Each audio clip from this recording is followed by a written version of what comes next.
ভাৰতৰ প্ৰথম ইংৰাজ গভৰ্ণৰ জেনেৰেল কোন আছিল? Warren Hastings. ভাৰতৰ প্ৰথম ছাপাখানা ক'ত স্থাপিত হৈছিল? 1772 চনত মাদ্ৰাজত। ভাৰতৰ প্ৰথম কলেজ ক'ত স্থাপিত হৈছিল? কলকাতাত, ছফ্ট উইলিয়াম কলেজ।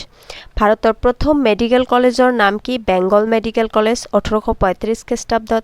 ভাৰতৰ প্ৰথম মহিলা কলেজৰ নাম কি আৰু ক'ত আছে? বেথুন কলেজ, কলকাতাত।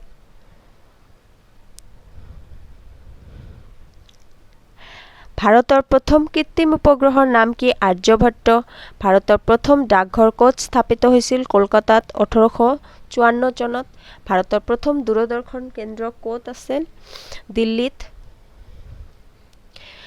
স্বাধীন ভাৰতৰ প্ৰথম গভৰ্ণৰ জেনেৰেল কোন আছিল? Lord Mountbatten. স্বাধীন ভাৰতৰ প্ৰথম সেনাধ্যক্ষ কোন আছিল? General K M. কেৰিয়াপ্পা। ভাৰতৰ প্ৰথম ৰাষ্ট্ৰপতি কোন আছিল? ড ৰাজেন্দ্ৰ প্ৰসাদ। ভাৰতৰ প্ৰথম IIT ক'ত?